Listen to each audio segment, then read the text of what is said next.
Hello everyone, कैसे हैं आप सब। आई होप सो कि आप सब बहुत अच्छे होंगे और आप सब अपने बोर्ड एग्जामिनेशन की प्रिपरेशन भी एज यूजुअल फंटेस्टिक तरीके से कर रहे होंगे। मेरे प्यारे बच्चों, आज का जो हमारा लेक्चर नंबर 75 है वो ऑल टुगेदर एक नई क्वेश्चन के साथ है, जो कि हमारा है क्वेश्चन नंबर 10, जो कि आपको स्क्रीन पे दिख रहा होगा। वन सेकेंड बेटा, हम यहाँ पर अपना प्रैक्टिस सेशन नहीं कर रहे हैं। यहाँ पर हमें फुल फ्लैश क्वेश्चन की प्रैक्टिस करनी है, जहाँ पर बेसिकली हम देखेंगे कि किस तरीके से हम डिसोल्यूशन ऑफ पार्टनरशिप फर्म के अंदर realisation account, partners loan, partners capital account, cash bank account कैसे प्रिपेयर कर सकते हैं, वो हमारा यहाँ पर आज का क्लास का ऑब्जेक्टिव होगा। बीते कुछ बेटा 5-6 लेक्चर से हम अपने क्वेश्चन प्रैक्टिस कर रहे हैं, और आज का लेक्चर भी जो हमारा है वो यहाँ पर सिंपल क्वेश्चन प्रैक्टिस का ही होने वाला है, क्योंकि बेटा ये जो फुल फ्लैट क्वेश्चन होते हैं हमारे बोर्ड एग्जाम्स में 6 मार्क्स तक के पूछ लिए जाते हैं, तो हम बिल्कुल भी अफोर्ड नहीं कर सकते कि हम अपने 6 मार्क्स लूज आउट कर दें बोर्ड एग्जाम्स में। तो मैं चाहता हूँ बेटा कि हम जितना ज़्यादा प्रैक्टिस कर सकें इस क्वेश्चन की, उतनी ज़्यादा प्रैक्टिस करें। तो विदाउट एनी डिले बेटा, चलिए स्टार्ट करते हैं अपना आज का लेक्चर।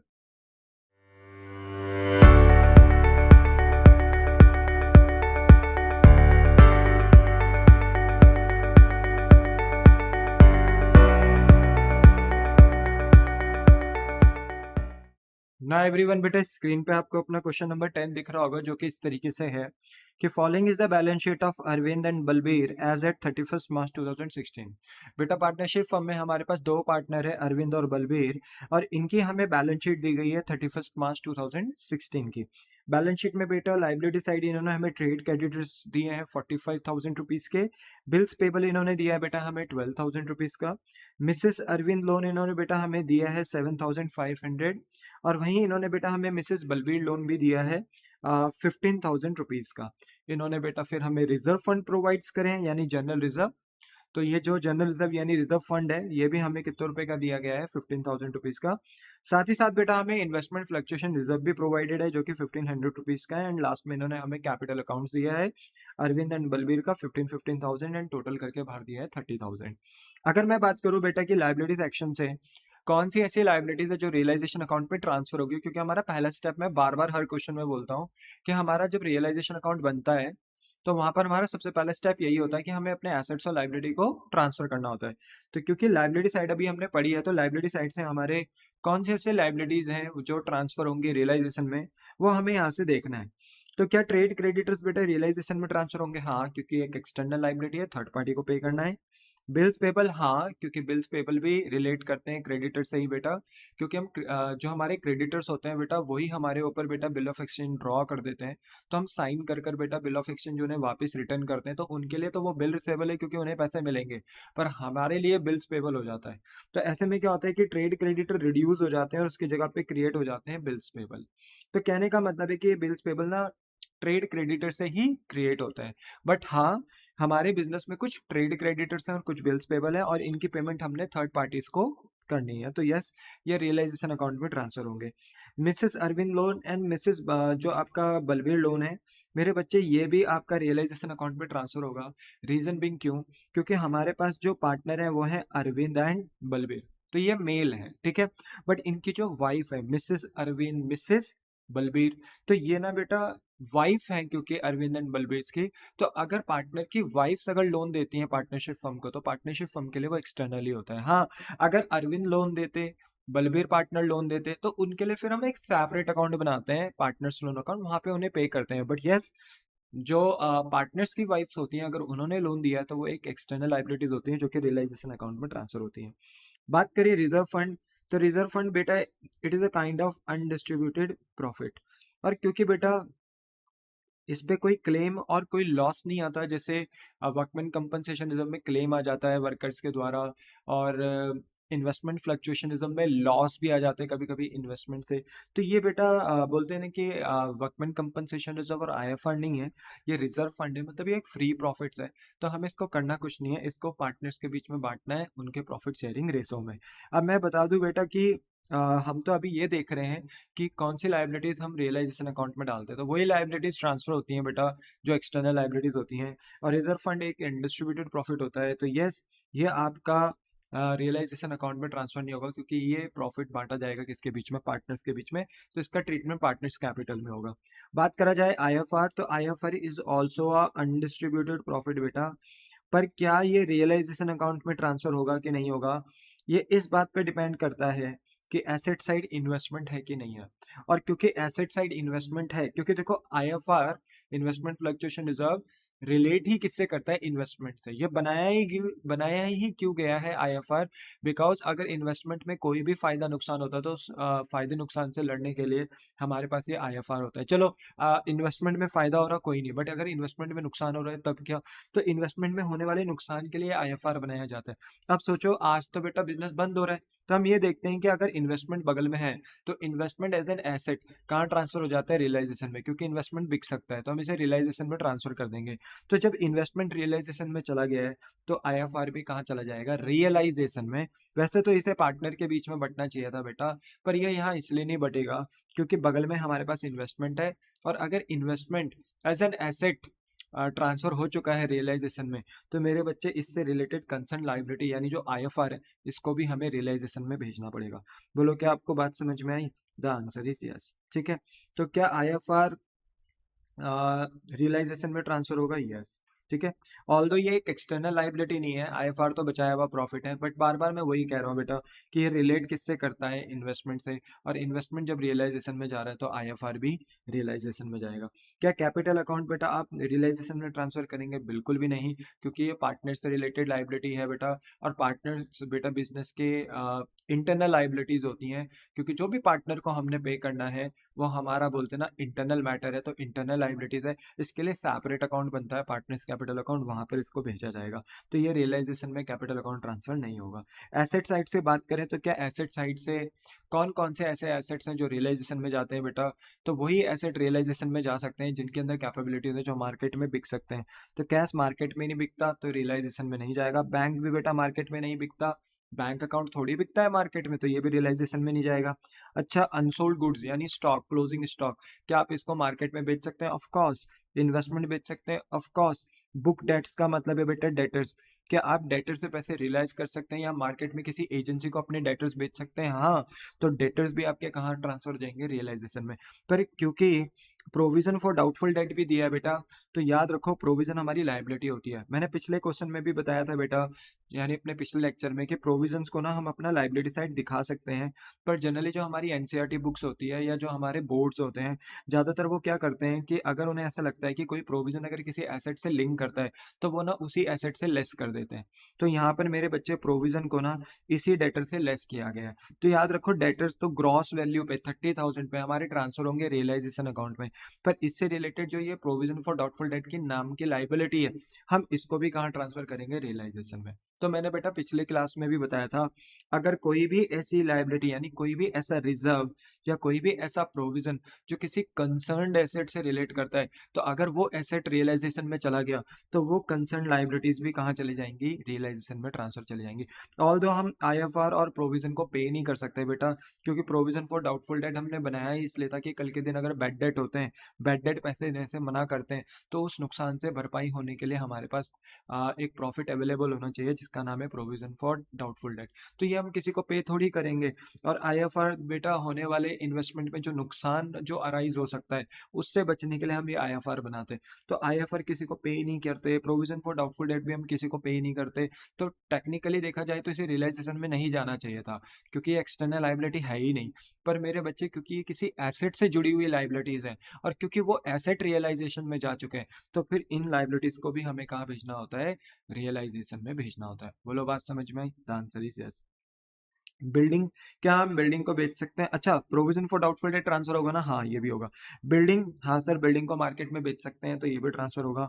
प्लांट, हाँ सर इसको भी मार्केट में, प्लांट मतलब प्लांट एंड मशीनरी, ठीक है, तो इसको भी मार्केट में बेचा जा सकता है। परचेज गुडविल, हाँ सर इसको भी बेचा जा सकता है।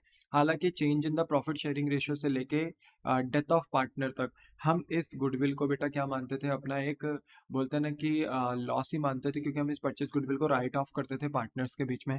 बट इस चैप्टर में डिसोल्यूशन में हम गुडविल को, परचेज गुडविल को बेटा राइट ऑफ नहीं करते पार्टनर के बीच में, से एक नॉर्मल एसेट मानते हैं, और इसको हम मानते हैं कि इसको हम बेच सकते हैं, तो इसको रियलाइजेशन में ट्रांसफर किया जाता है। तो बचते हैं आपके पास, पता है देखो एसेट साइड तीन टाइप के लॉस याद है आपको, एक होता है पीएनएल का डेबिट बैलेंस, एक होता है प्रीलिमिनरी एक्सपेंस, एक होता है डेफर्ड एडवर्टाइजमेंट एक्सपेंस। तो ये लॉस होते हैं और इन लॉसेस को हमें पार्टनर्स के बीच में बांटना होता है। बड़ी मजे की बात है कि हमें दिया है प्रॉफिट एंड लॉस अकाउंट। तो क्या ये प्रॉफिट एंड लॉस अकाउंट का जो नेचर का लॉस है, क्या हम इस लॉस को पार्टनर्स के बीच में बांटेंगे कि रियलाइजेशन में ट्रांसफर करेंगे? तो सर ये देखो लॉस है, लॉस किसके बीच में बांटा जाएगा? पार्टनर्स के बीच में। तो हम इसको रियलाइजेशन में थोड़ी ट्रांसफर करेंगे। और लॉस क्या मार्केट में बिकता है? The answer is no, loss market में नहीं बिकते। दिस इज द रीजन मेरे बच्चे कि हम यहाँ पर पीएनएल को अपना रियलाइजेशन अकाउंट पर ट्रांसफर नहीं करेंगे। तो देखो जो ट्रांसफर करने हैं वो मैंने टिक कर दिए और जो नहीं होंगे वहाँ पे मैंने क्रॉस लगा दिया। बोलो क्या आपको बात समझ में आ गई? हाँ। फिर क्वेश्चन ने एडजस्टमेंट में कहा कि firm was dissolve on the above date under the following arrangements. बोला 31 मई 2016 को हमारी पार्टनरशिप फर्म बंद हो रही है और कहा कि कुछ अरेंजमेंट्स करे जा रहे हैं जो कि इस तरीके से है कि अरविंद जो पार्टनर है वो प्रॉमिस कर रहा है कि मैं अपनी वाइफ का लोन पे कर दूंगा। ऑब्वियसली बात है वो फ्री में नहीं कहेगा, वो कहेगा तुम्हें मेरा कैपिटल अकाउंट बढ़ाना पड़ेगा। यानी यहाँ पर partnership firm Mrs Arvind loan नाम की जो लाइबिलिटी है ना, जो लाइबिलिटी है उसको पे कर रही है, पर किसके थ्रू पे करवा रही है? पार्टनर के थ्रू, ठीक है। और अरविंद ने कहा कि मैं अपनी वाइफ का लोन तो लेकर जाऊंगा ही जाऊंगा, पर मैं ना स्टॉक भी लेकर जा रहा हूँ। आप स्टॉक बाहर वाले को क्यों बेच रहे हो? मुझे बेच दो, मैं लेकर जा रहा हूँ। और स्टॉक कितने में लेकर जा रहा है? वो 6,000 रुपये में लेकर जा रहा है। तो हमने कहा चलो ठीक है। तो 7,500 का स्टॉक था, वो कितने में लेकर जा रहा है? 6,000 रुपये में लेकर जा रहा है। तो जो हमारा अरविंद पार्टनर है, एक तो वो अपनी वाइफ का लोन पे कर रहा है और एक हमारे बिजनेस का एसेट भी लेकर जा रहा है। फिर बलबीर ने कहा कि मैं हाफ ऑफ द इन्वेस्टमेंट, जो आधा इन्वेस्टमेंट होगा उसको मैं 10% डिस्काउंट में लेकर जाना चाहता हूँ। तो इन्वेस्टमेंट की वैल्यू कितनी है? 15,000, है ना। देखो इन्वेस्टमेंट की वैल्यू कितनी है? 15,000। और अगर मैं 15,000 का हाफ करूँ तो 15,000 का हाफ कितना होगा? 7,500। इसका 10% लेस ले जाने को तैयार है कौन? बलबीर। कह रहा है मैं आधा इन्वेस्टमेंट जो 7,500 है उसमें मैं लेस कर दूंगा 7,500 पे 10%, क्योंकि वो 10% कम में लेकर जा रहा है। तो 7,500 का 10% कितना होता है? 750। तो अगर हम इतने को सॉल्व करते हैं ना बेटा, इतने को, तो ये आता है 750। तो वो कह रहे हैं 7,500 के इन्वेस्टमेंट को मैं 750 रुपए के डिस्काउंट में ले जाने में रेडी हूँ। तो अगर हम इसे लेस करते हैं बेटा तो ये आएगा हमारे पास 6,750। तो जो हमारा बलबीर है ना, वो कह रहा है कि मैं आधा इन्वेस्टमेंट यानी 7,500 कितने रुपए में ले जाने को तैयार हूँ? 6,750 रुपए में ले जाने को तैयार हूँ। यानी 10% डिस्काउंट में 10% हमने निकाला तो 750 आया, और 750 हमने 7,500 से लेस करे तो हमारी फाइनल वैल्यू आई 6,750। यानी 6,750 पे हमारा बलबीर आधा इन्वेस्टमेंट ले जाने को तैयार है। बाकी सर आधा इन्वेस्टमेंट, तो देखो आधे इन्वेस्टमेंट के लिए आगे क्या पता कुछ बोला हो, और अगर नहीं बोला हुआ रहेगा तो फिर हम देखेंगे कि इन्वेस्टमेंट हमारा टेंजिबल है कि इनटेंजिबल। अब क्योंकि इन्वेस्टमेंट हमारा टेंजिबल एसेट होता है, तो क्योंकि इसका एक फिजिकल एग्जिस्टेंस हो सकता है, तो ऐसे में मेरे बच्चे हम ये मानते हैं कि अगर इन्वेस्टमेंट हमारा टेंजिबल एसेट है तो बचा हुआ अगर आधा इन्वेस्टमेंट यानी 7,500 का इन्फो अगर दिया हुआ होगा तो ठीक है, वही कंसिडर कर लेंगे कि कितने में बिक रहा है कितने में नहीं। बट अगर कोई इन्फॉर्मेशन नहीं दी हुई होगी तो क्योंकि इन्वेस्टमेंट हमारा टेंजिबल एसेट है तो मैं मान लूंगा कि ये रियलाइज्ड हो गया यानी बिक गया अपनी फुल वैल्यू पे यानी 7,500 पे। हाँ, अगर मान लो इन्वेस्टमेंट ना होकर ये कोई इनटेंजिबल होता है जैसे गुडविल, पेटेंट, कॉपीराइट, ट्रेडमार्क, कोई इंटेंजिबल एसेट होता तो मैं मानता कि आधा जो इंटेंजिबल एसेट है उसकी कोई इन्फो नहीं है। तो इंटेंजिबल एसेट पे हम बेटा ये एज्यूम करते हैं कि उसकी कोई मार्केट वैल्यू नहीं है, वो मार्केट में बिका ही नहीं, तब हम मानते कि वो मार्केट में बिका ही नहीं अगर वो इंटेंजिबल एसेट होता। पर क्योंकि ये इन्वेस्टमेंट है और इन्वेस्टमेंट आपका इंटेंजिबल नहीं टेंजिबल एसेट होता है, इसलिए मेरे बच्चे यहाँ पर अगर कोई इन्फो नहीं दी होगी तो मैं मानूंगा कि जो मेरा हाफ इन्वेस्टमेंट है यानी 7,500 का, वो कितने में बिक गया? 7,500 में अगर कोई कमेंट पास नहीं किया होगा तो मैं मान लूंगा इतने पे ही रियलाइज हो गया। पर यस अगर कोई कमेंट पास किया होगा तो हम मानेंगे बेटा कि फिर उतनी ही वैल्यू पे हमारा इन्वेस्टमेंट बिका। ठीक है, चलो आगे चलते हैं। फिर कहा बुक डेट रियलाइज्ड 28,500। रियलाइज्ड का मतलब क्या है? पैसों में बिका, कैश है बैंक हेडिंग में। तो हमारा जो बुक डेट है ना वो 30,000 का था ग्रॉस वैल्यू पे, पर वो बिका कितने में? 28,500 में। डी पॉइंट में बोला कि जो हमारे ट्रेड क्रेडिटर्स हैं यानी बिल्स पेबल, यानी हमारी जो लाइबिलिटीज हैं trade creditors and bills payable, ये ड्यू होती है on a average basis of 1 month after a 31 मार्च। यानी जब आपका ईयर क्लोज होता है बेटा, अकाउंटिंग ईयर क्लोज होता है 31 मार्च को, तो आपको ना 1 महीने का ऑन एन एवरेज समय दिया जाता है अपनी लाइबिलिटीज को पे ऑफ करने का, यानी trade creditors and bills payable को पे ऑफ करने का। बट क्योंकि हमारा बिजनेस तो बंद ही कब हो रहा है बेटा, हमारा बिजनेस बंद हो रहा है 31 मार्च 2016 को ही।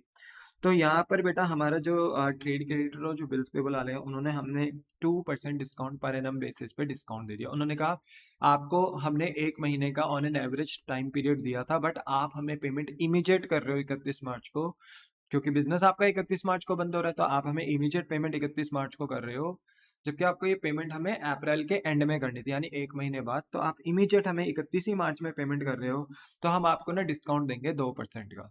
कितने परसेंट का डिस्काउंट देंगे? 2% का, ठीक है। तो अच्छी बात है, हमें 2% का क्या मिल रहा है? डिस्काउंट, ठीक है। तो यहाँ पर हम देखेंगे, जब मैं इसकी कैलकुलेशन करूंगा तो आप देखना आराम से है आंसर में कि किस तरीके से मैं 2% निकालता हूँ, क्योंकि यहाँ 1 मंथ बेसिस पे डिस्काउंट मिलेगा। तो जब मैं डिस्काउंट लगाऊंगा 2%, है ना, ट्रेड क्रेडिटर्स की वैल्यू पे या बिल्स पेबल की वैल्यू पे जब मैं डिस्काउंट लगाऊंगा, तो आगे 1/12 भी कर दूंगा, क्योंकि 1 महीने के हिसाब से क्या दिया जाएगा? डिस्काउंट, ठीक है, याद रखना। क्योंकि हम 1 महीने पहले पेमेंट करें तो हमें 1 महीने का ही डिस्काउंट मिलेगा। चलो आगे देखते हैं।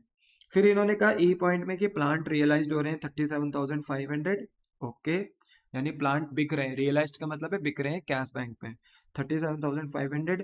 बिल्डिंग है बेटा हमारी जो बिक रही है 60,000 की बिक रही है। गुडविल भी देखो, ये परचेज गुडविल भी हमारी बिक रही है 9,000 रुपए की। और जो हमारा रिमेनिंग इन्वेस्टमेंट है, देख रहे हो, रिमेनिंग इन्वेस्टमेंट जो हमारा है वो कितने का बिक रहा है? 6,750 का। तो हमारा रिमेनिंग इन्वेस्टमेंट का वैल्यू कितना था?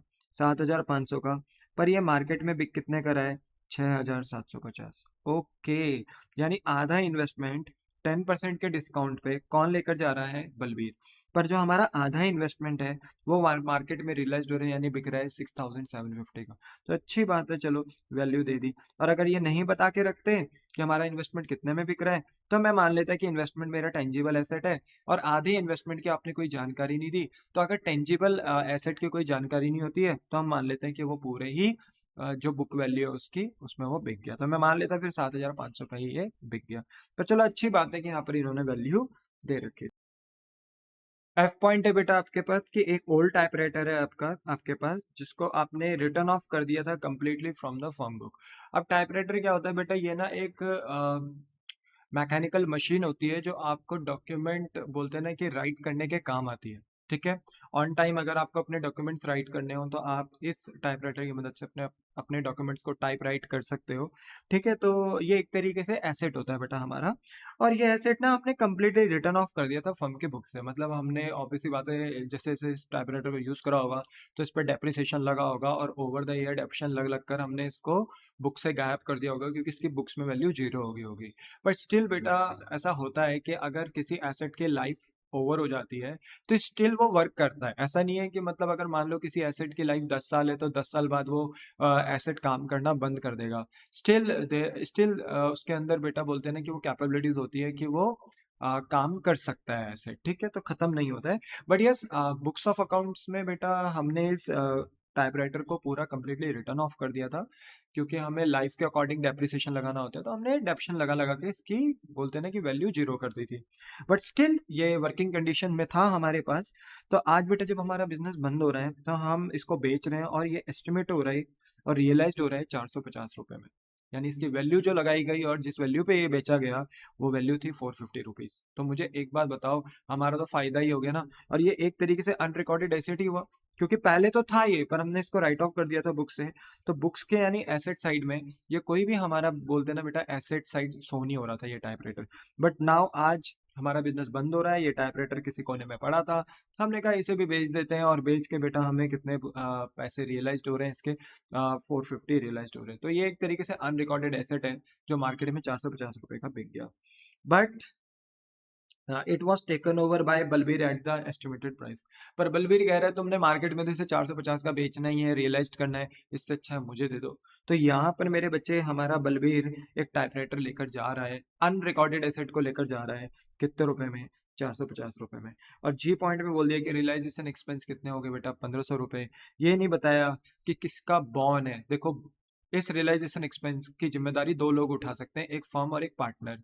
Born by firm, born bye partner. तो बताया नहीं किसकी जिम्मेदारी है, तो किसकी जिम्मेदारी होगी बताओ? ये जिम्मेदारी होगी फर्म की। कुछ लिखा तो है नहीं, तो ये बॉर्न बाय फर्म होगा। और ये भी नहीं लिखा हुआ किसने पेड किया, पेड बाय फर्म है कि पेड बाय पार्टनर है, यानी पे किसने किया। चलो जिम्मा किसी का भी हो, पर पे किसने किया ये भी नहीं बताया। तो ये जिम्मा भी फर्म का माना जाएगा, यानी बॉर्न बाय फर्म, एंड ये पे भी किसने किया, फर्म ने। ऐसा हम यहाँ पर ट्रीट करेंगे, क्योंकि यहाँ पर कुछ बोला नहीं गया। तो फर्म इसको अपना एक्सपेंस दिखाएगी रियलाइजेशन अकाउंट में और इसको पे कर देगी 1500 रुपए से। क्वेश्चन की डिमांड है कि आपको रियलाइजेशन अकाउंट बनाना है, कैपिटल अकाउंट बनाना है और बैंक अकाउंट भी बनाना है। बोलो क्या आपको बात समझ में आ गई? The answer is yes. तो चलिए आते हैं अपने आंसर्स की तरफ और अपने पहले आंसर को करते हैं। तो आंसर में बेटा हमने एग्जामिनर को बताया कि हम प्रिपरेशन कर रहे हैं रियलाइजेशन अकाउंट का, पार्टनर्स कैपिटल अकाउंट का and cash and bank account का। ठीक है, वैसे यहाँ कैश बैंक दोनों है, अगर आप क्वेश्चन में देखो तो यहाँ हम कैश एंड बैंक अकाउंट दोनों बनाएंगे। तो चलो मैंने यहाँ कैश ही लिख दिया, पर आप यहाँ कैश एंड बैंक अकाउंट लिख सकते थे। ठीक है, सबसे पहले हम यहाँ पर ना अपने एसेट्स को ट्रांसफर करेंगे। ठीक है, सबसे पहले हम अपने एसेट्स को ट्रांसफर करेंगे। तो लाइन से एसेट्स लिखेंगे, जिन जिन पे बेटा मैंने टिक लगाए हैं वही एसेट्स आपके रियलाइजेशन में ट्रांसफर हो सकते हैं। तो यहाँ पर बेटा हमारा स्टॉक है, ठीक है, वो ट्रांसफर हो जाएगा टू स्टॉक अकाउंट। फिर हमारे पास दूसरा एसेट कौन सा है बेटा? इन्वेस्टमेंट। स्टॉक के बाद हमारा इन्वेस्टमेंट है, टू इन्वेस्टमेंट अकाउंट। ठीक है, स्टॉक की वैल्यू कितनी थी? 7500 और इन्वेस्टमेंट की वैल्यू थी 15000। 7500 एंड 15000। ठीक है, अब देखो बेटा क्योंकि इन्वेस्टमेंट दिया है तो इन्वेस्टमेंट से रिलेटेड लाइबिलिटीज कौन सी है? देखो, इन्वेस्टमेंट फ्लक्चुएशन रिजर्व, मैंने बताया था ना। तो अब देखो इन्वेस्टमेंट क्योंकि रियलाइजेशन में चला गया तो इन्वेस्टमेंट फ्लक्चुएशन रिजर्व भी रियलाइजेशन में ट्रांसफर होगा। क्योंकि आईएफआर लाइबिलिटी साइड है तो हम इसको रियलाइजेशन में क्रेडिट साइड ट्रांसफर करेंगे। तो बाय आईएफआर अकाउंट, शॉर्ट में लिख दिया बेटा मैंने। ठीक है, और आईएफआर कितने का बेटा आपके पास? 1500 रुपीज का। तो ये लो हमने यहाँ पे ट्रांसफर कर दिया। ठीक है, और ये एक दूसरे से क्या है? जुड़े हुए हैं, इसलिए ये यहाँ रियलाइजेशन में ट्रांसफर हो गया आईएफआर। हम इसको पेमेंट नहीं करेंगे कभी फ्यूचर में, बट स्टिल ये यहाँ ट्रांसफर हो गया रियलाइजेशन में, बिकॉज क्योंकि ये रिलेट करता है इन्वेस्टमेंट से, याद रखना। ठीक है, अदरवाइज कौन सी लाइबिलिटीज ट्रांसफर होती है रियलाइजेशन में? एक्सटर्नल लाइबिलिटीज ही ट्रांसफर होती हैं। ठीक है, चलो आगे देखते हैं और कौन से एसेट्स हमारे पास अवेलेबल हैं। इन्वेस्टमेंट के बाद है बुक डेट्स, यानी डेटर्स, हम इनको लिख सकते हैं डेटर्स, या आप बुक डेट्स लिख दो वो भी चलेगा, टू डेटर्स। ठीक है, और हमारे पास डेटर्स की ग्रॉस वैल्यू कितनी है? 30,000, तो हम यहाँ 30,000 लिखेंगे। पर इससे रिलेटेड लाइबिलिटीज हमें दे रखी है बेटा, जो लेस करके दिखा रखी है, जो कि है प्रोविजन फॉर डाउटफुल डेट। तो हम इस लाइबिलिटीज को भी ना कहाँ ट्रांसफर कर देंगे? रियलाइजेशन में लिखेंगे by provision for doubtful date. बोलो बात समझ में आई? हाँ सर समझ में आई। और मुझे बताओ कितने रुपए का प्रोविजन फॉर डाउटफुल डेट है? 3000 रुपीज का। ऑल दो बेटा हम इसको पे नहीं कर सकते प्रोविजन फॉर डाउटफुल डेट को, क्योंकि ये तो नुकसान से झेलने के लिए प्रोविजन था। हमें लगता था फ्यूचर में बैड डेट, जो डेटर्स होते हैं वो बैड डेट हो सकते हैं, तो उस नुकसान से बचने के लिए हमने ये प्रोविजन बनाया। बट ये हम किसी को पे थोड़ी करते, तो स्टिल ये हम इसकी पेमेंट नहीं कर सकते। बट ये यहाँ रियलाइजेशन में इसलिए ट्रांसफर हो गया क्योंकि ये रिलेट करता है किससे? डेटर से। ओके, ये रिलेट करता है किससे? डेटर से। अब डेटर यहाँ रियलाइजेशन में आ गए तो इससे रिलेटेड लाइबिलिटीज भी रियलाइजेशन में आ गई। चलो बोलो इतनी बात समझ में आ गई? हाँ, अब आगे चलते हैं। बिल्डिंग हमें दी है, बिल्डिंग कितने रुपए की बेटा? 22,500 रुपए की। तो बिल्डिंग अकाउंट 22,500 रुपए। इसके बाद बेटा हमें नेक्स्ट और क्या क्या दिया है? और दिया हमें प्लांट। ठीक है, प्लांट की कीमत कितनी है बेटा? 30,000। तो हम प्लांट को भी कॉपी कर देंगे और यहाँ रियलाइजेशन के डेबिट साइड में ट्रांसफर कर देंगे। ठीक है, 30,000 था ना, तो 30,000 यहाँ पर हमने कॉपी एंड पेस्ट कर दिया। उसके बाद बेटा हमारे पास गुडविल है, और गुडविल का अमाउंट कितना है? 6,000। तो टू गुडविल, हमारे पास गुडविल भी आ गई और गुडविल का अमाउंट आ गया हमारे पास कितना? 6,000। तो बोलो क्या आपको बात समझ में आ गई? हाँ। तो क्या हमने सारे एसेट्स जो भेजने थे, क्या हमने वो सारे एसेट्स भेज दिए बेटा? हाँ। हमने स्टॉक भी भेज दिया, इन्वेस्टमेंट भी भेज दिया, डेटर भी भेज दिया, बिल्डिंग भी भेज दिया, प्लांट भी भेज दिया, गुडविल भी भेज दिया। इन्वेस्टमेंट पे बेटा रिलेटेड लाइबिलिटीज कौन सी थी? आईएफआर, ये भी हमने रियलाइजेशन पे भेज दी। और बुक डेट्स यानी डेटर से रिलेटेड लाइबिलिटी क्या थी? प्रोविजन फॉर डाउटफुल डेट, वो भी हमने अपना रियलाइजेशन में भेज दिया। तो हमने देखो जितने एसेट्स थे और उन एसेट्स के ऊपर अगर कोई कंसर्न लाइबिलिटीज थी तो हमने उन सबको कहाँ भेज दिया? रियलाइजेशन में। अब आते हैं हम अपनी लाइबिलिटीज पे। लाइबिलिटी साइड में हमारे पास सबसे पहले क्या है बेटा? ट्रेड क्रेडिटर्स, ये एक्सटर्नल लाइबिलिटीज है, तो यस ये ट्रांसफर हो गई रियलाइजेशन अकाउंट के क्रेडिट साइड में। तो बाय ट्रेड क्रेडिटर्स, ठीक है। ठीक, उसके नीचे क्या लिखा था बेटा? बिल्स पेबल, तो बाय बिल्स पेबल अकाउंट, ठीक है। Trade creditor account, bills payable account. Amount कितना था बेटा? 45,000 एंड 12,000, ओके, ये अमाउंट था। इसके बाद बेटा नेक्स्ट हमारे पास है Mrs Arvind loan and Mrs Balbir loan. तो अगर किसी पार्टनर की वाइफ ने लोन लिया है तो वो भी बेटा एक्सटर्नल लाइबिलिटी है और रियलाइजेशन में आएगा। तो मिसेस अरविंद लोन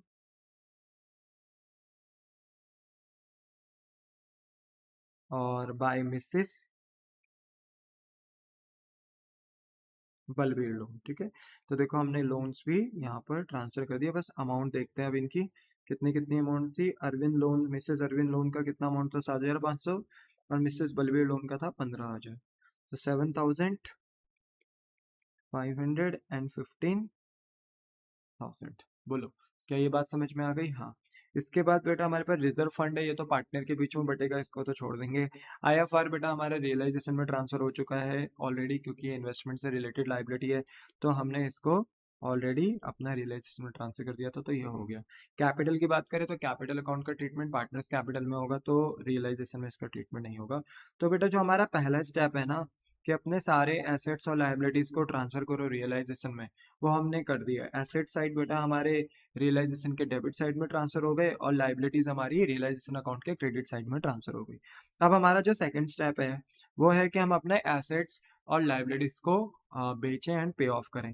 देखो एसेट्स को बेचेंगे तो क्रेडिट साइड में आएगा, क्योंकि एसेट्स को बेच के पैसा आएगा तो इनकम होगा। और लाइबिलिटीज को पे ऑफ करेंगे बेटा तो पैसा जाएगा, तो ये हमारा एक्सपेंस है, तो डेबिट साइड में आएगा। अब क्योंकि बेटा बैलेंस शीट में हमारे पास कैश बैंक दोनों है, तो आप किसी भी हेडिंग से कर सकते हो। तो चलो मैंने यहाँ पर बैंक हेडिंग से ही कर दूं, क्योंकि बैंक्स ज़्यादा यूज होते हैं ट्रांजेक्शन्स के लिए। तो बाय बैंक, एसेट को बेचूंगा तो क्रेडिट साइड में आएगा क्योंकि फायदा होगा बेटा, तो बाय बैंक अकाउंट। और लाइबिलिटीज को पे करूंगा तो डेबिट साइड में आएगा क्योंकि नुकसान होगा, तो टू बैंक अकाउंट, ठीक है। ये लो लिख दिया। अब मुझे ना लाइन बारी से देखने हैं कि कौन से एसेट मेरे कैश बैंक हेडिंग के अंदर बिक रहे हैं और कौन से ऐसे एसेट हैं जो पार्टनर के थ्रू बिक रहे हैं। अगर कोई एसेट कैश बैंक हेडिंग के थ्रू बिक रहे हैं तो वो तो बैंक हेडिंग के अंदर बिकेंगे। बट अगर कोई एसेट पार्टनर के थ्रू बिक रहा है तो फिर उसके लिए सेपरेट हेडिंग होगी, यानी वो पार्टनर्स के थ्रू बेचे जाएंगे। बोलो बात समझ में आ गई? हाँ। तो चलो सबसे पहले स्टॉक देखते हैं। तो स्टॉक के बारे में बेटा हमें जानकारी दे रखी है। द आंसर इज यस बेटा। ए पॉइंट में ही लिखा था कि अरविंद जो पार्टनर है वो अपनी वाइफ का लोन भी लेकर जा रहा है और कहीं ना कहीं वो स्टॉक को भी लेकर जा रहा है 6,000 रुपीज का। तो ठीक है हमारा स्टॉक बिक रहा है, बट पार्टनर्स के थ्रू बिक रहा है, तो हम उसे पार्टनर हेडिंग के अंदर लिखेंगे, बैंक हेडिंग के अंदर नहीं लिखेंगे, ठीक है। अच्छा दूसरा देखते हैं इन्वेस्टमेंट। क्या इन्वेस्टमेंट हमारा बिक रहा है? तो देखो इन्वेस्टमेंट के लिए बोला है कि आधा जो इन्वेस्टमेंट है उसे हमारा बलबीर लेकर जा रहा है एट अ 10% डिस्काउंट, यानी 7,500 का 10% हमने निकाला था तो 750 आया था। तो 7,500 को वो 750 रुपये लेस में लेकर जा रहा है, यानी आधी इन्वेस्टमेंट को 6,750 में लेकर जा रहा है। तो जो आधा इन्वेस्टमेंट है ना वो तो पार्टनर के थ्रू बिक रहा है ना, समझ रहे हो? आधा इन्वेस्टमेंट तो पार्टनर के थ्रू बिकेगा, पर जो हमारा आधा इन्वेस्टमेंट है ना, आगे क्वेश्चन में बोला था बेटा ई पॉइंट में कि जो रिमेनिंग इन्वेस्टमेंट है वो हमारा रियलाइज्ड हो रहा है कितने में? 6,750 में। इसको कोई पार्टनर नहीं लेकर जा रहा, तो यस जो आधा इन्वेस्टमेंट है ना वो हमारा पार्टनर के थ्रू बिक रहा है। तो आधे इन्वेस्टमेंट को, हाफ इन्वेस्टमेंट को, जो हमारा आधा इन्वेस्टमेंट है वो कितने में बिक रहा है? 6,750 में बिक रहा है। तो ये तो सिंपल हो गया, ठीक है। तो जो आधा इन्वेस्टमेंट बिका वो कैश बैंक हेडिंग के अंदर आ गया, ठीक है। अच्छा फिर उसके बाद हमारे पास है डेटर। तो क्या डेटर के बारे में जानकारी दी है? हाँ, डेटर के बारे में भी कहा है कि डेटर कितने के रियलाइज्ड हो रहे हैं 28,500 और इसे कोई पार्टनर नहीं लेकर जा रहा, तो ऑब्वियस सी बात है ये रियलाइज्ड हो रहे हैं, तो ये बैंक हेडिंग के अंदर ही आएंगे। डेटर 28,500 ये भी बिक गए हमारे, यानी बुक डेट 28,500 के बिक गए, ठीक है। अच्छा, तो ये बैंक हेडिंग में आए। अच्छा, और कौन कौन से एसेट थे बेटा हमारे पास डेटर के बाद? बिल्डिंग। क्या बिल्डिंग के बारे में कोई जानकारी दे रखी थी? हाँ, कि बिल्डिंग हमारा कितने में बिका है? 60,000। तो बिल्डिंग भी बिक गया हमारा, ये भी रियलाइज्ड हो रहा है, तो ये भी बैंक हेडिंग के थ्रू आया क्योंकि इसे कोई पार्टनर नहीं लेकर जा रहा, ठीक है। तो बिल्डिंग हमारी कितने की बिकी थी? 60,000 की, तो ये 60,000 आ गया, ठीक है। और बताइए, बिल्डिंग के बाद है हमारे पास प्लांट। क्या प्लांट के बारे में जानकारी दी है? हाँ, कहा प्लांट रियलाइज 37,500, तो प्लांट भी हमारा रियलाइज्ड हो गया। प्लांट एंड मशीनरी कितने में? 37,500 में। अच्छा, उसके बाद हमारे पास प्लांट के बाद क्या है? गुडविल। अब गुडविल हमारा एक इंटेंजिबल एसेट होता है, अगर इसके बारे में जानकारी दी है तो उतने में ही बेच देंगे, और अगर जानकारी नहीं दी ना तो मानेंगे ये बिका ही नहीं क्योंकि ये इंटेंजिबल है। इसके जगह अगर कोई टेंजिबल एसेट हो जिसकी जानकारी ना दी हो तो वहां पर हम मान लेंगे कि वो उसी बुक वैल्यू पे बिक गया। पर क्योंकि ये गुडविल एक इंटेंजिबल एसेट होता है तो इसके बारे में जानकारी देनी होनी जरूरी है कि ये बिका है कि नहीं बिका है। अगर बिका है बोला हुआ है क्वेश्चन में तो बेच दो, नहीं बोला हुआ तो मान लो कि ये बिका ही नहीं।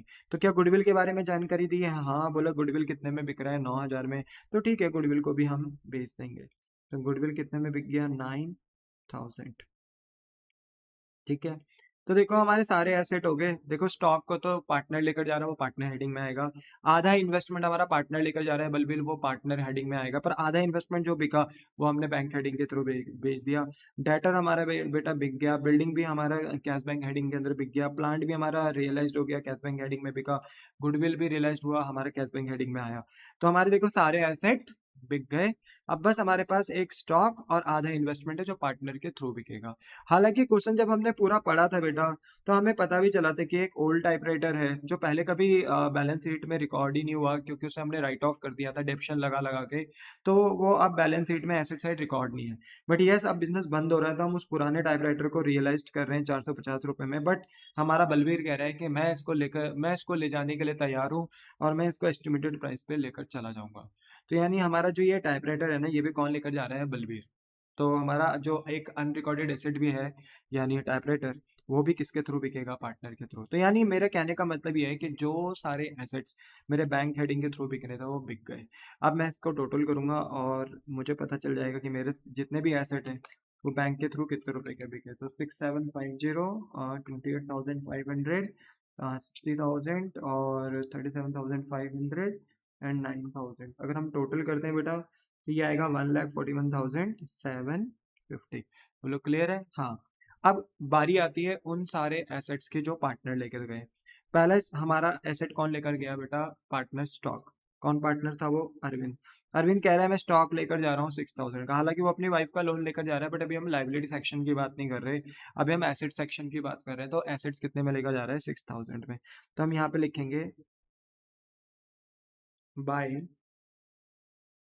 अरविंद कैपिटल अकाउंट, ठीक है,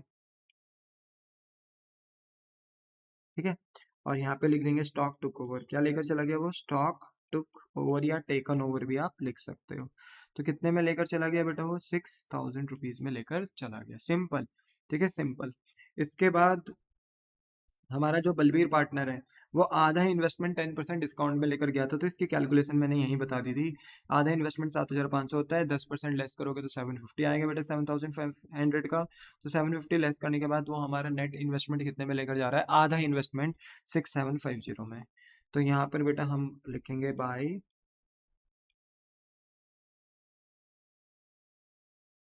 बलबीर कैपिटल अकाउंट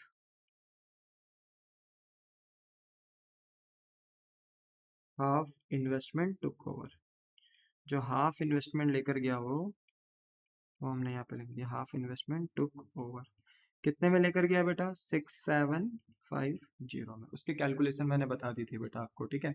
और इसी के साथ साथ ना बेटा, इसी के साथ साथ हमारा एक पुराना टाइपराइटर था जो रिटर्न ऑफ हो चुका था, बैलेंस शीट में वो एसेट साइड शो नहीं हो रहा था, बट क्योंकि बिजनेस बंद हो रहा था तो वो रियलाइज हुआ 450 रुपए में, बट उसे लेकर कौन चला गया? बलबीर। तो हमारा एक अनरिकॉर्डेड एसेट भी बिक रहा है, उसे भी कौन लेकर जा रहा है? बलबीर। तो अगेन लिखेंगे बाय बलबीर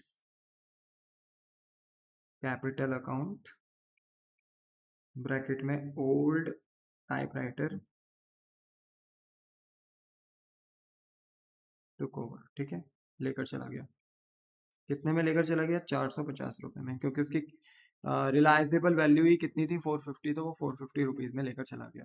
तो बोलो क्या आपको बात समझ में आई? जो स्टॉक था वो अरविंद लेकर चला गया, आधा इन्वेस्टमेंट बलबीर लेकर चला गया, और एक ओल्ड टाइपराइटर था जो बलबीर लेकर चला गया। तो इन सबसे फायदा हुआ है पार्टनर को, पार्टनरशिप फर्म को, पर वो क्योंकि बैंक हेडिंग के अंदर नहीं बिके तो वो बैंक हेडिंग के थ्रू नहीं आए, स्पेशल पार्टनर हेडिंग के थ्रू आए। बोलो बात समझ में आ गई आपको? The answer is yes. अब आते हैं हम अपनी लाइबिलिटी सेक्शन में, ठीक है। एसेट्स हमने सारे बेच दिए, जो बैंक हेडिंग के थ्रू बेचने थे बैंक के थ्रू बेच दिए, जो पार्टनर के थ्रू बेचने थे हमने पार्टनर के थ्रू बेच दिए। अब आते हैं हम लाइबिलिटी सेक्शन में।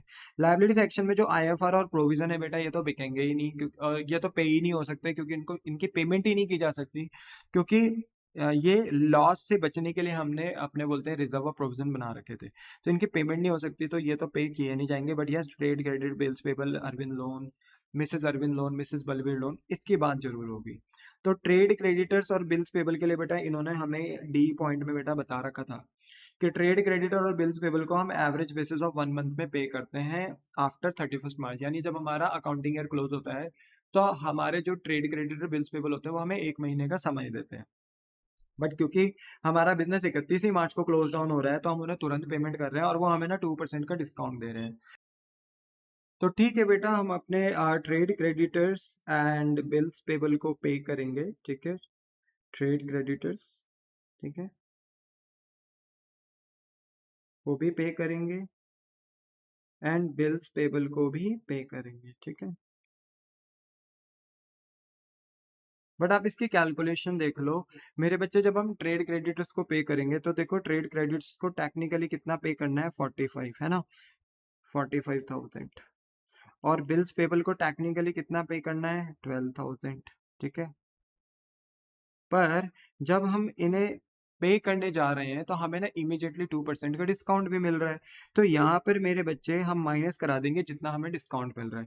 तो ट्रेड क्रेडिटर्स पे ना हमें 45,000 पे 2% का डिस्काउंट मिल रहा है, और क्योंकि हमें पेमेंट करनी थी 1 महीने बाद और हम पेमेंट कर रहे हैं 31 मार्च यानी इमीडिएटली, तो हमें ना ये 1 महीने का डिस्काउंट मिलेगा आउट ऑफ 12 मंथ।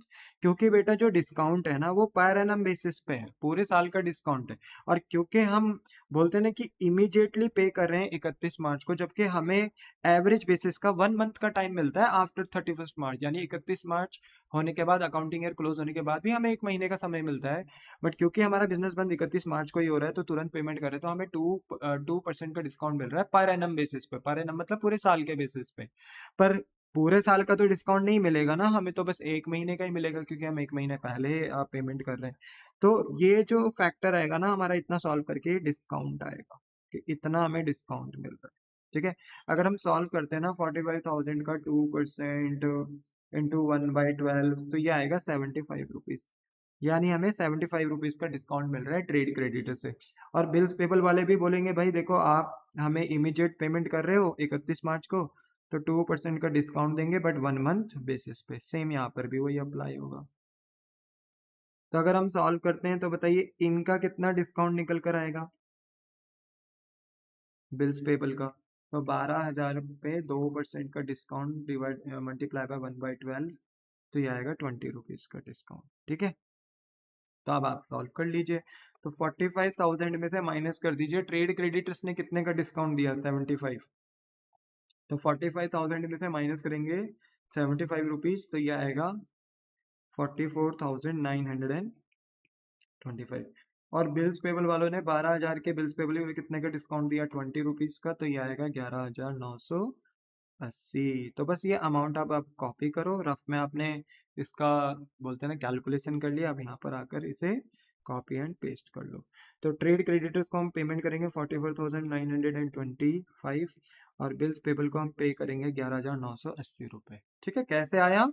मैंने यहाँ पर आपको ये बता दिया। आई होप सो कि आपको ये समझ में आ गया होगा। अच्छा पॉइंट था ये, ठीक है।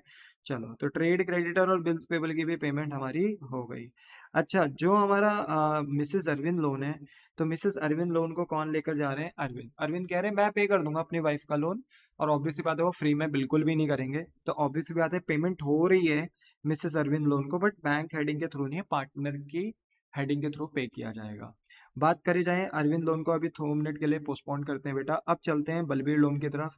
क्या जो मिसेस बलबीर लोन है, यानी बलबीर की जो वाइफ है, उन्होंने जो लोन दिया है, क्या उसके लिए कोई हमें यहाँ पर कोई भी एडजस्टमेंट दी थी या कोई भी इंफॉर्मेशन हमें दी थी? नहीं।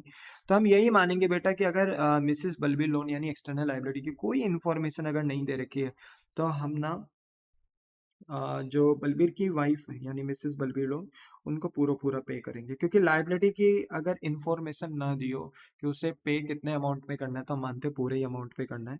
तो मिसेस बलबीर लोन, ठीक है। और कितना पे कर देंगे मेरे बच्चे? जितना अमाउंट है बलबीर का, मिसेस बलबीर का 15,000, उतना पे कर देंगे। तो बताइए, क्या ट्रेड क्रेडिटर्स आपने पे कर दिया? हाँ। क्या बिल्स पेबल आपने पे कर दिया? हाँ। क्या मिसेस बलबीर का लोन पे कर दिया? हाँ। अरविंद का लोन अभी इसलिए पे नहीं किया क्योंकि ये पार्टनर के हेडिंग के थ्रू पे किया जाएगा। क्या क्वेश्चन में रियलाइजेशन एक्सपेंस था? हाँ बेटा, सबसे लास्ट में रियलाइजेशन एक्सपेंस भी दिया था। और ये बेटा फर्म का ही जिम्मा है और फर्म ही ने पे किया, तो फर्म इसको अपना खर्चा दिखाएगी रियलाइजेशन में डेबिट साइड, और डेबिट ही साइड में इसको पे भी कर दिया जाएगा रियलाइजेशन एक्सपेंस लिखकर। कितना? 1500 लिखकर। बोलो, क्या आपको बात समझ में आ गई? हाँ, ठीक है। क्या कोई अनरिकॉर्डेड लाइबिलिटी थी? जैसे एक अनरिकॉर्डेड एसेट पाया गया था ओल्ड टाइपराइटर, जिसे बलबीर लेकर गया। क्या ऐसी कोई अनरिकॉर्डेड लाइबिलिटी थी क्वेश्चन में जो हमने पहले कभी रिकॉर्ड नहीं करी बट पे करनी है? नहीं सर, हमने पूरा क्वेश्चन पढ़ा बट हमें कहीं भी ऐसा दिखाई नहीं दिया। तो ठीक है, बस जो लाइबिलिटीज थी आपने पे कर दी बैंक हेडिंग के थ्रू डेबिट साइड में। अब आप इसका टोटल करिए और बताइए कि टोटल लाइबिलिटीज आपने कितनी पे करी। तो 44,925, 11,980, 15,000 एंड 1,500। तो ये आएगा बेटा टोटल करके कितना? 73,405। बोलो, क्लियर हो गई बात? है ना? अब देखो, एक लाइबिलिटी थी मिसेस अरविंद लोन, ये तो बैंक हेडिंग के थ्रू पे नहीं हुई, है ना, क्योंकि इसे पार्टनर लेकर जा रहे हैं, तो पार्टनर की हेडिंग के थ्रू इसे पे किया जाएगा। तो लिखा जाएगा टू, देखो बिजनेस का एक्सपेंस है क्योंकि बिजनेस पेमेंट कर रही है, चाहे खुद से करे बैंक हेडिंग में चाहे पार्टनर से कराए, पेमेंट तो हो रही है, बिजनेस का नुकसान है तो डेबिट साइड ही आएगा, ठीक है। To Arvind capital account, bracket में लिखा जाएगा Mrs Arvind loan took over, ठीक है। और ये तो बताया नहीं कि कितने अमाउंट पे लेकर जा रहे हैं, ठीक है ना। मिसेस अरविंद का लोन हमारे पार्टनर अरविंद किस अमाउंट पे लेकर जा रहे हैं तो बताया नहीं। तो जो अमाउंट होगा बेटा उसी पे लेकर जाएंगे, 7,500 पे, तो ये लेकर चले। बोलो, क्या आपको बात समझ में आ गई? हाँ। तो देखो, हमारी सारी लाइबिलिटीज भी पे आउट हो गई, कुछ बैंक हेडिंग के थ्रू कुछ पार्टनर के थ्रू। हमारे सारे एसेट बिक गए, कुछ बैंक हेडिंग के थ्रू कुछ पार्टनर के थ्रू। एक अनरिकॉर्डेड एसेट था जिसे हमने बेच दिया, किसके थ्रू? पार्टनर यानी बलबीर के थ्रू, तो वो भी हो गया। बस सारे पॉइंट्स हमारे हो गए, कोई भी पॉइंट हमारा नहीं छूटा। चाहे तो आप इसके साथ बेटा क्रॉस चेक सारा का सारा करा सकते हो, कोई भी पॉइंट हमने नहीं छोड़ा, जो जो था वो सब हमने कर दिया। नाउ अब बेटा हम देखेंगे कि स्टेप 1 भी हमारा हो गया, एसेट्स को हमने ट्रांसफर कर दिया, लाइबिलिटीज को ट्रांसफर कर दिया रियलाइजेशन में। स्टेप नंबर 2 में बेटा हमने अपने सारे एसेट्स को बेच भी दिया, ठीक है, लाइबिलिटीज को पे ऑफ भी कर दिया। अब स्टेप 3 में हम अपना प्रॉफिट निकालेंगे, देखेंगे कौन सी साइड बड़ी है। तो रियलाइजेशन का डेबिट साइड अगर हम प्लस करते हैं, 7,500 plus 15,000 plus 30,000 plus 22,500 plus 30,000 plus 6,000,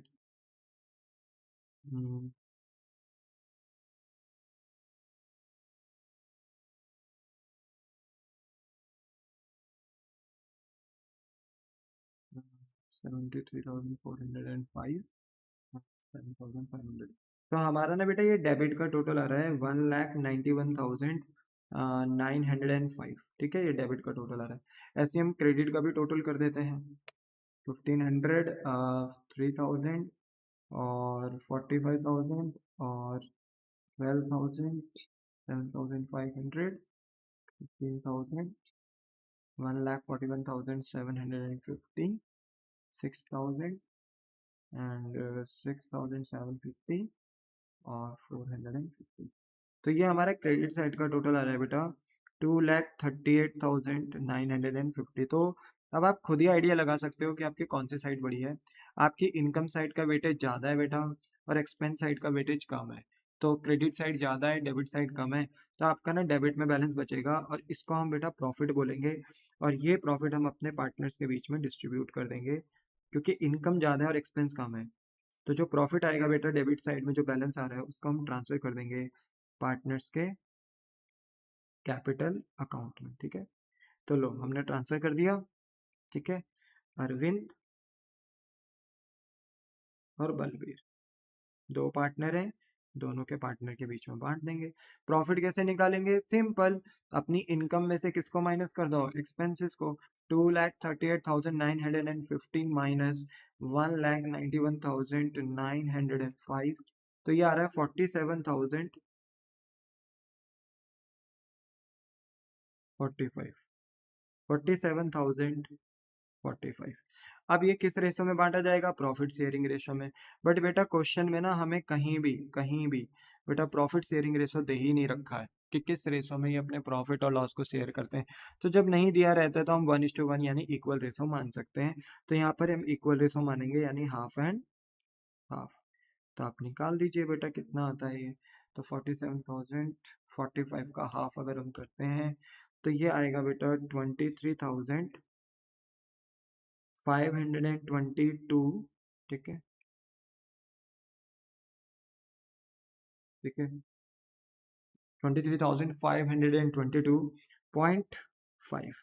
अब आपको पता है अकाउंट्स में हम पॉइंट में नहीं लिखते क्योंकि हमारे पास कैलकुलेटर अलाउड नहीं होता बेटा।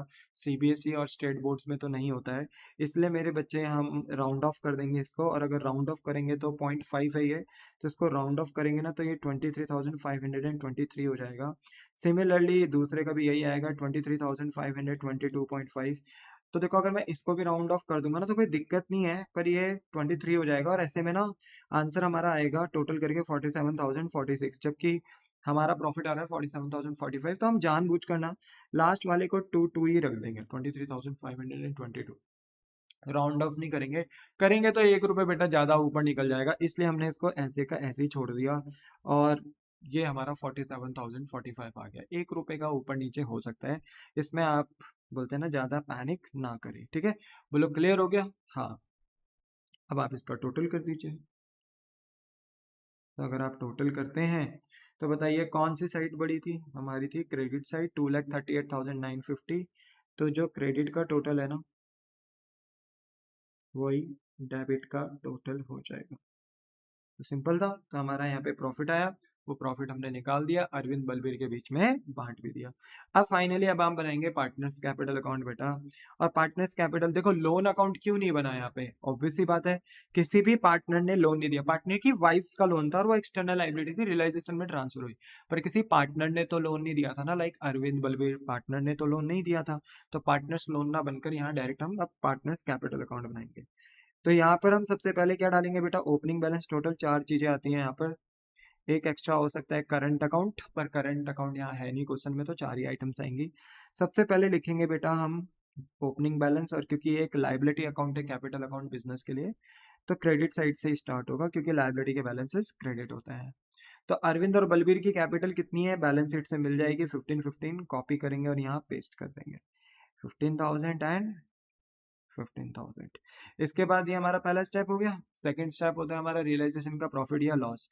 तो रियलाइजेशन अकाउंट अभी हमने बनाया, देखो ठीक है बनाया, और रियलाइजेशन से क्या है हमारा प्रॉफिट। तो ये जब प्रॉफिट हम पार्टनर्स के बीच में बांटेंगे तो इससे पार्टनर्स का कैपिटल अकाउंट बढ़ेगा और बिजनेस के लिए लाइबिलिटी बढ़ेगी, तो बेटा क्रेडिट ही साइड में आएगा। तो किस अकाउंट से आ रहा है बेटा प्रॉफिट? रियलाइजेशन से। तो बाय रियलाइजेशन अकाउंट और ब्रैकेट में प्रॉफिट। ठीक है, और बताइए कितना कितना प्रॉफिट बांटा था आपने? अरविंद के बीच में था 23,523। ठीक है, और बलबीर के बीच में है 23,522। ये प्रॉफिट यहाँ आ गया, देख रहे हो आप? सिंपल, कोई दिक्कत नहीं, कॉपी एंड पेस्ट किया मैंने। इसके बाद बेटा ये हमारा सेकंड पॉइंट हो गया। थर्ड पॉइंट होता है कि कोई पार्टनर एसेट तो नहीं लेकर गया, और एसेट में तो बेटा भरमार है। हमारा अरविंद भी बेटा स्टॉक लेकर जा रहा है, बलबीर हमारा आधा इन्वेस्टमेंट लेकर जा रहा है, बाकी बलबीर एक अनरिकॉर्डेड एसेट यानी टाइपराइटर भी लेकर जा रहे हैं, तो यहाँ पर बेटा बिजनेस का तो फायदा हुआ क्योंकि एसेट पार्टनर के थ्रू बिका।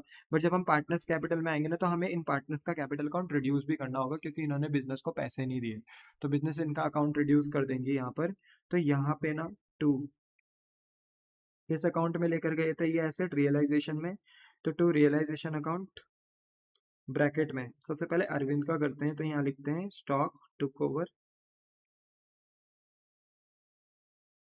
और हम अरविंद का अकाउंट घटा देंगे कितने से, 6,000 रुपीज से।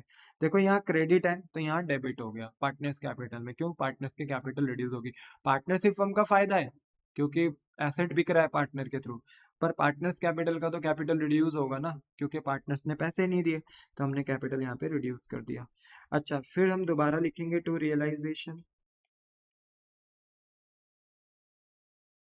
और इस दफा रियलाइजेशन लिखा जाएगा किसके लिए, इन्वेस्टमेंट के लिए। तो जो हाफ इन्वेस्टमेंट टुक ओवर किया किसने, बलबीर ने,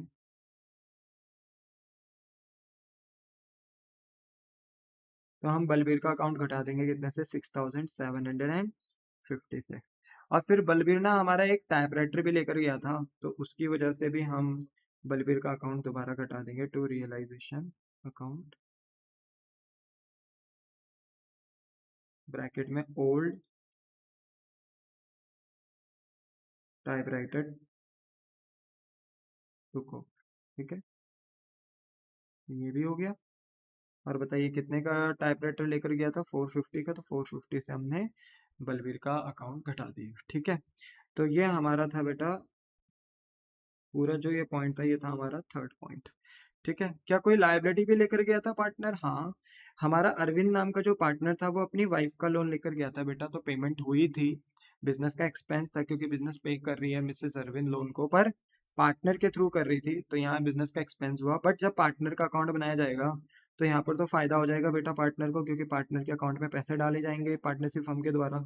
तो किस अकाउंट से लेकर गया था अरविंद अपनी वाइफ का लोन, रियलाइजेशन से, तो बाय रियलाइजेशन अकाउंट करके बेटा ब्रैकेट में लिखा जाएगा Mrs Arvind loan took over. ठीक है, और कितने का लोन लेकर गया था अपनी वाइफ का, 7,500, तो अरविंद का अकाउंट 7,500 से बढ़ा दिया जाएगा क्योंकि वो अपनी वाइफ का लोन लेकर गया, बिजनेस की लायबिलिटी थी, बिजनेस की लायबिलिटी अरविंद लेकर गया, तो हमें अरविंद का अकाउंट बढ़ाना भी पड़ेगा।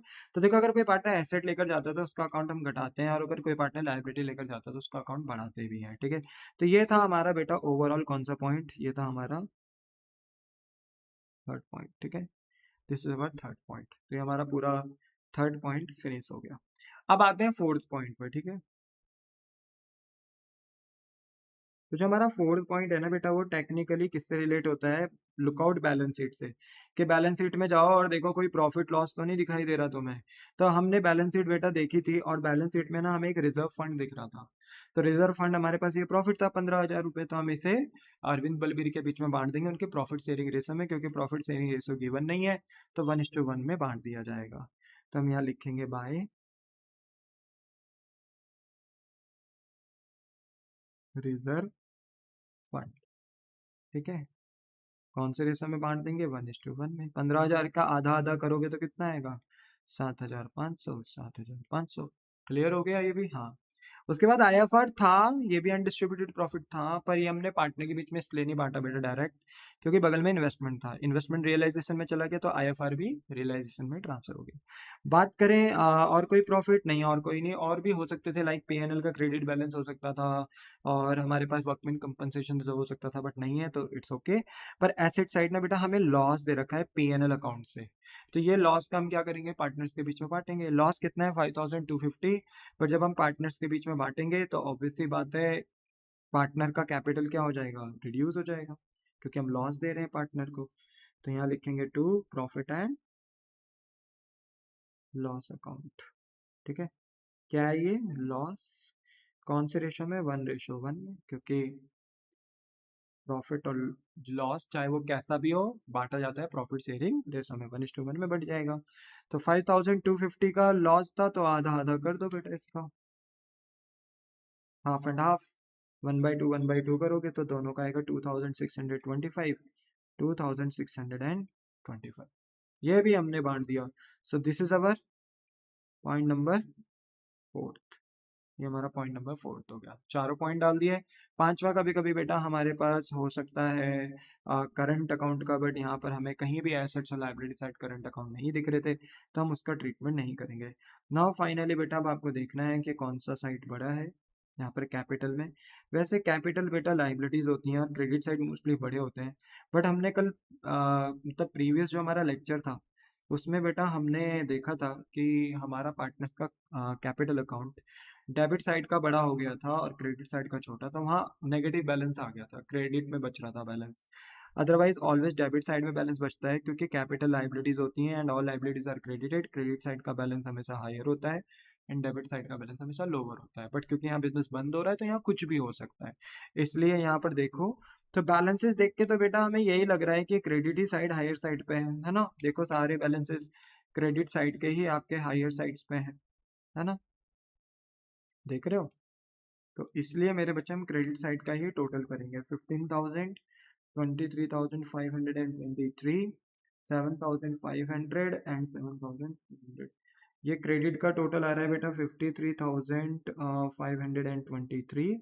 सिमिलरली बलवीर का भी हम टोटल करेंगे क्रेडिट साइड 15,000, 23,522 एंड 7,500।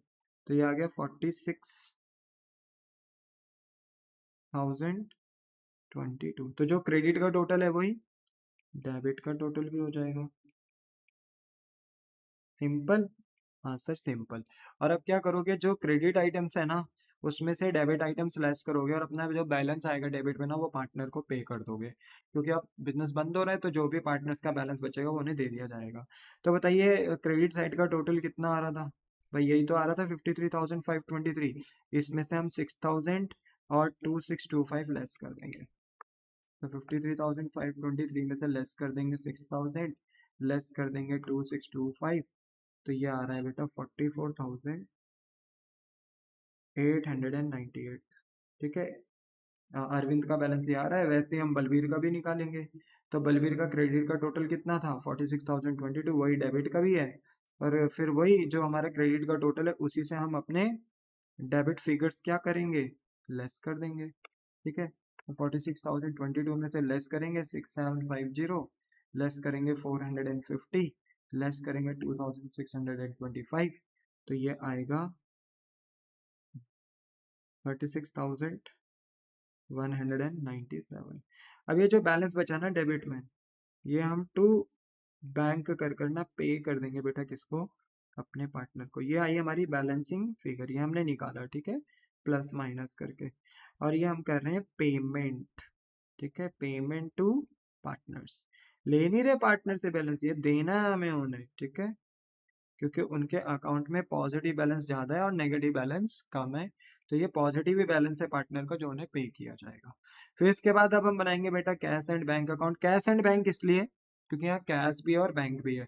ट्रांजेक्शन्स वैसे हमने बैंक से कर ली, कोई दिक्कत नहीं है, ठीक है, बैंक से कर ली, पर जब हम अकाउंट बनाएंगे तो कैश एंड बैंक अकाउंट बनाएंगे और यहाँ लिखेंगे टू बैलेंस ब्रॉट डाउन, क्योंकि ये एसेट अकाउंट होता है बेटा और एसेट्स के नॉर्मल बैलेंस डेबिटेड होते हैं, तो डेबिट से ही स्टार्ट होगा।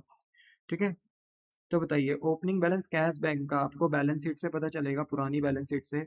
तो पुरानी बैलेंस शीट में कैश बैलेंस है 750 और बैंक बैलेंस है 12,000। दोनों को प्लस कर देंगे बेटा, 750 एंड 12,000। देखो दोनों मिक्स हो गए अब, और ये हो गया 12,750। अब आपको ये देखना है पैसा कहाँ से आ रहा है और कहाँ को जा रहा है। तो पहले तो आपने रियलाइजेशन अकाउंट में एसेट बेचा था बैंक के थ्रू, तो टोटल एसेट्स आपके बैंक हेडिंग के थ्रू बिके थे 1,41,750। तो 1,41,750 के आपके एसेट बिके। कौन से अकाउंट से बिके बेटा, रियलाइजेशन से, तो ये पैसा आपके पास आया, तो कैश और बैंक अकाउंट में डेबिट साइड आएगा क्योंकि ये पैसा आया। ब्रैकेट में आप लिख दोगे एसेट्स रियलाइज्ड, ठीक है। उसके बाद फिर आपने मेरे बच्चे रियलाइजेशन अकाउंट में ही बैंक हेडिंग के थ्रू बेटा पेमेंट भी करी है लाइबिलिटीज की, तो ये डेबिट साइड में एक्सपेंस हुआ बिजनेस का, टोटल पेमेंट करी है बैंक के थ्रू 73,405। तो जब आप कैश बैंक में आएंगे, अकाउंट में आएंगे, तो यहाँ पर आपको लेस भी करना पड़ेगा। 73,405 लिखेंगे बाय रियलाइजेशन अकाउंट, ब्रैकेट में आपने लाइबिलिटीज भी पे करी थी एंड इसके अंदर रियलाइजेशन एक्सपेंस भी आपने क्या करा था, पेड करा था। बोलो बात समझ में। इसके बाद हम पार्टनर्स लोन की रिपेमेंट करते हैं, बट यहाँ पर बेटा पार्टनर्स लोन नहीं था, तो हमने सीधा रियलाइजेशन के बाद बनाया था पार्टनर्स कैपिटल अकाउंट। और फाइनली हमें पता चला था कि हमने अरविंद को कितनी पेमेंट करनी है, 44,890 एंड 898, और बलबीर को पेमेंट करनी है 36,197। तो बाय अरविंद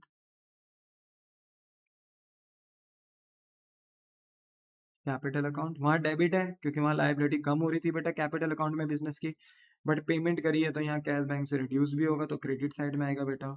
और by Balbir capital account. Okay, चलो अरविंद को कितना पे करा था हमने फाइनली, 44,898, ठीक है, 44,898। और बलबीर को कितना पेमेंट करा था बेटा हमने पार्टनर्स कैपिटल में, 36,197, 36,197। तो ये पेमेंट आपने कर दी। तो फाइनली अब आप इसका टोटल करेंगे, देखो जो पैसा आना था, जो ओपनिंग बैलेंस था वो डेबिट से लिखा, जो एसेट को बेच के पैसा आया वो डेबिट साइड में कैश बैंक और बढ़ा दिया, जो लाइबिलिटी को पे करा बेटा एक्सटर्नल लाइबिलिटीज को रियलाइजेशन में उसको यहाँ से कैश बैंक से रिड्यूस कर दिया, और पार्टनर्स को जो पेमेंट करा उसको भी यहाँ कैश बैंक से रिड्यूस कर दिया। अब जितना पैसा आया है उतना ही पैसा चला जाएगा बेटा, क्योंकि बिजनेस बंद हो रहा है तो जितना आएगा उतना चला जाएगा, इसलिए बोथ साइड टैली होगा। और अगर टैली नहीं हुआ तो इट मीन्स आपने कुछ गलत कर दिया है अपने रियलाइजेशन अकाउंट या पार्टनर्स कैपिटल अकाउंट में, ठीक है।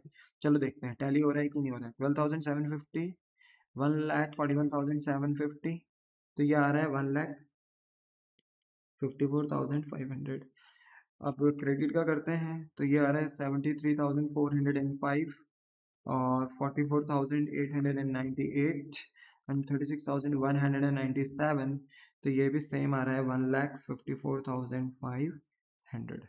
बोलो क्लियर हो गया, तो ये बहुत सारी टैली हो गया, इट मीन्स कि हमारे यहाँ पर कोई मिस्टेक नहीं है। तो देखा आपने सिस्टमैटिक तरीके से काम करोगे ना तो कभी कोई प्रॉब्लम होगी नहीं। प्रॉपर अपना रियलाइजेशन अकाउंट बनाओ, पहले अपने एसेट्स को लाइबिलिटीज को ट्रांसफर करो, फिर आप अपने एसेट्स और लाइबिलिटीज को बोलते हैं ना कि पे करो और बेचो, अपने एसेट्स को बेचो, लाइबिलिटीज को सिस्टमेटिकली तरीके से पे ऑफ करो, फिर चेक करो कितना प्रॉफिट लॉस ये निकालो, फिर अपना पार्टनर्स कैपिटल अकाउंट बनाओ, चार चीजें उसमें अच्छे से डालो, जैसे ओपनिंग बैलेंस, रियलाइजेशन का प्रॉफिट लॉस डालो सेकंड पॉइंट में, थर्ड पॉइंट में देखो कोई पार्टनर एसेट तो नहीं लेकर जा रहा, एसेट लेकर जा रहा है तो मेरे बच्चे उन पार्टनर्स का अकाउंट घटा दो, और अगर लाइबिलिटीज लेकर जा रहे हैं पार्टनर्स तो उनका अकाउंट फिर बढ़ा भी दो, ठीक है। और फोर्थ पॉइंट में होता है बैलेंस शीट में जाकर देखो कोई पार्टनर प्रॉफिट तो नहीं लेकर जा रहा है अकाउंट बढ़ा दो, कोई पार्टनर अगर लॉस लेकर जा रहा है बैलेंस शीट से तो उसका अकाउंट घटा दो, और लास्ट में चेक करो कि डेबिट साइड बड़ी है कि क्रेडिट साइड कैपिटल की, क्रेडिट साइड बड़ी है, डेबिट साइड छोटी है, यानी पॉजिटिव साइड क्रेडिट साइड बड़ी है, नेगेटिव साइड यानी डेबिट साइड छोटी है, तो जो बैलेंस डेबिट में बचेगा वो पे कर दो क्योंकि पार्टनर्स का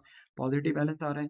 बट अगर debit side negative side higher है और पॉजिटिव साइड यानी क्रेडिट साइड लोअर है तो फिर बैलेंस आपका कहाँ बचेगा, क्रेडिट साइड में, और ये पार्टनर का नेगेटिव बैलेंस हो जाएगा जो पार्टनर से लिया जाएगा, ठीक है। और फिर इन्हीं सब का इम्पैक्ट जो पैसा आया और गया है उन सब का इम्पैक्ट आप अपने कैश बैंक अकाउंट में भी करो, ठीक है। तो ये एक ना सिस्टमेटिक तरीके से अगर आप काम करते हो ना तो बेटा कोई दिक्कत आपको होगी ही नहीं। तो इसी के साथ बेटा हमारा क्वेश्चन नंबर 10 खत्म होता है, और इसके साथ मैं आपको एक क्वेश्चन और कराऊंगा नेक्स्ट क्लास में जिसके साथ हमारा ये पूरा चैप्टर फिनिश हो जाएगा, बट एक छोटा सा कंसेप्ट रह जाएगा मेमोरेंडम बैलेंस शीट का, ठीक है। वो मैं आपको एक स्पेशल क्लास दूंगा उसकी। तो हमारा जो बोलते हैं ना कि ऊपर ऊपर का जो क्लास है वो नेक्स्ट लेक्चर में खत्म हो जाएगा बेटा, क्योंकि बेसिकली हमें realisation account, partners loan, partners capital, cash bank account बनाना सीखना होता है, जो कि हम सीख चुके हैं, बट एक क्वेश्चन की और प्रैक्टिस कराऊंगा तब मुझे पूरा सेटिस्फेक्शन मिल जाएगा। और उसके बाद मतलब नेक्स्ट लेक्चर में मैं आपको मेमोरेंडम बैलेंस शीट भी पढ़ाऊंगा, उसको पढ़ाते साथ ही ना फिर हमारा सारा टॉपिक कंप्लीट हो जाएगा, ठीक है, चैप्टर फिनिश हो जाएगा, यानी अब बस 2 लेक्चर रह गए, ठीक है। सो इसी के साथ बेटा मैं आज की क्लास अपनी करता हूँ फिनिश। अगर आपको ये क्वेश्चन समझ में आया हो तो लाइक जरूर करें, शेयर और सब्सक्राइब भी करें बेटा इस चैनल को, और अगर कोई डाउट हो तो वीडियो के कमेंट सेक्शन में मेरे बच्चे आप अपने डाउट्स को राइट डाउन कर सकते हैं, मैं एज फास्ट पॉसिबल आपके डाउट्स का रिप्लाई करने का पूरा पूरा कोशिश करूंगा। तो मिलता हूँ मेरे बच्चे आपको नेक्स्ट लेक्चर में, टाटा बाय बाय, सयोनारा।